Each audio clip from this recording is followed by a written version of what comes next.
This is the Morning Swim Show for Friday, March 2nd, 2012. I'm your host, Peter Bush. In the FINA Monitor today, we'll talk to Nikki Dryden. She writes for SwimNews magazine, which is based out of Canada, and she recently wrote a very interesting article calling for swimmers and other aquatic sports athletes around the world to stand up and challenge the way FINA does business.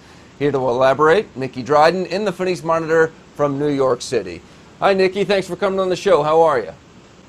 I'm doing great. Thank you for having me. All right, so in this article, you essentially compare the FINA leaders to autocrats around the world that we saw toppled in the Arab Spring and other uprisings from a political standpoint. That's a very interesting comparison. Yeah, I mean, I think global sports movements, and it starts at the International Olympic Committee and it goes down to all the individual sports federations, but there really is no democracy happening in any global sports governance. And so, the purpose of that, comparison was to show people that for a long time, sports and swimming in particular, as that's the focus of, my life, is that they've gone under the radar and they, in a sense, are undemocratic, non-transparent governing bodies that, we in the democratized world cannot believe is actually happening if you knew it was happening. And I think the purpose of the article was so that swimmers would understand what's really happening, because I think if they knew, they wouldn't let it continue. Okay, there's a few different points that you made, examples of to make your point. But the one I want to start with is, and it all comes down to money usually, these governing bodies take a lot of money. The controversy comes in how they dole out the money or how much they keep for themselves. Explain a little bit about how FINA works. Right. So, I mean, FINA is a very small organization. They have, 22 members on the bureau itself, which are these elite members that come from countries like Nigeria and Morocco, Thailand and Kuwait. These bureau members really have control over the whole thing. There is a process, and there are lots of commissions and lots of other people that are in, positions of power within the whole FINA family. But generally, it's the bureau that has, a lot of power. They're very small, and then there's the office itself. And yet, between these two very small groups of people, we're talking maybe 100 people, the amount of money that they spend on themselves, whether it's through, the international travel, going to competitions around the world, some of the office staff and some of the budgets that I was able to see for particular things that FINA runs at their offices. I mean, you compare that, and you have to look at the article for the figures, but when you compare that to the amount of money they're spending on swimmers, it's incredibly low. And when I say spending on swimmers, I'm talking about the 4 aquatic disciplines. So unfortunately, the figures that I have don't divide it up amongst swimming, water polo, synchronized swimming, and diving. So we'll have to assume that, somehow this is done equally across all sports, which it's probably not. And basically, we're talking about doping control. We're talking about prize money. We're talking about developing swimming in the developing world. And that figure doesn't even come close to what they're spending on themselves. And that's where I see a huge problem. Less money, you propose less money for their cushy offices and flying first class and staying in nice hotels, more money for the people who are actually competing and for developing the sport to make it a better sport. Yeah, I mean, I would love for Michael Phelps, Natalie Coughlin, Libby Lenton, the top athletes in Europe. I would love for them to stand up and say, hey, what's going on here? Why is the money that I'm generating for FINA? And it really is them generating the money. I mean, they're the ones that bring in ticket sales. They're the ones that bring in sponsor money. They're the ones that the Olympics, because it does benefit a lot. They get a lot of IOC's TV revenue from the Olympics.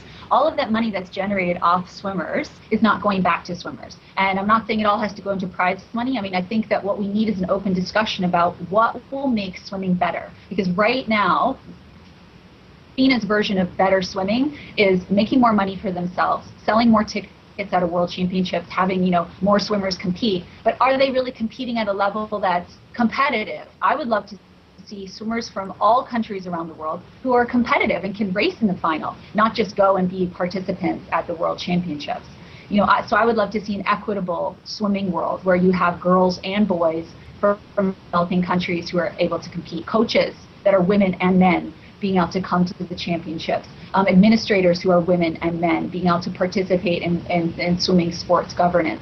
Those are the things I'd love to see money being spent on to develop swimming around the world. Prize money for the top athletes who are the leader generating revenue. But instead, what we're seeing, is money being spent on administration and, things that the Bureau does. And to be honest, I don't know what they do other than fly around the world. So in America, we're used to seeing the sports unions, like the NFL recently had a lockout with owners because they disagreed on how much of the take they were getting. Could swimmers figure out a way to do something so similar? I think so. I mean, my personal opinion is that we need to scrap FINA altogether. I would love to see USA swimming, Australia's back top swimmers break away from FINA. In my opinion, FINA's had 3 strikes and they should be out. They were complicit in the Chinese doping scandal in the 1990s going on and did nothing to stop it. In the aughts, they were part and parcel responsible for the swimsuit fiasco. And, the most tragic thing of all is the death of Fran Crippen, which I feel FINA is complicit in as well. And so, for me, I'm done with them as an organizing body. And I don't see why USA Swimming and Australian Swimming do not realize the power they have to create their own swimming federation. And I think the athletes definitely, and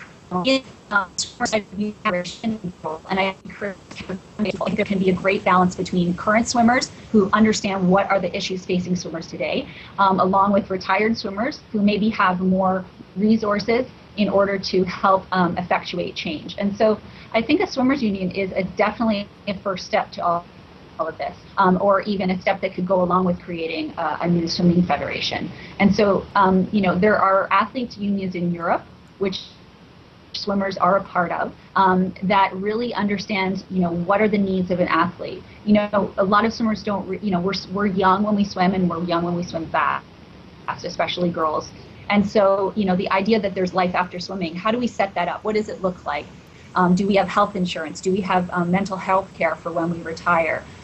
Do we have finances to help us retire? What are we supposed to be doing while we're swimming?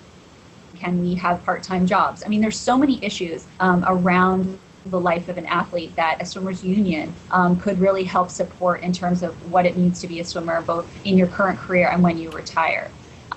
And I think that until the swimmers realize the power of their own voice to speak out against corruption and the way our swimming, federation handles things, we won't see real change.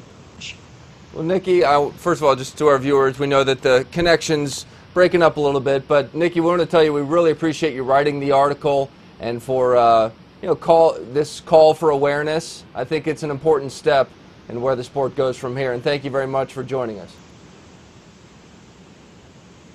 Thank you very much. Again, apologize for the rough connection there towards the end, but thank you very much to Nikki Dryden for joining us. Very, very interesting read. We encourage you to take a look. That is it for today's show. I'm Peter Bush, reminding you to keep your head down at the finish.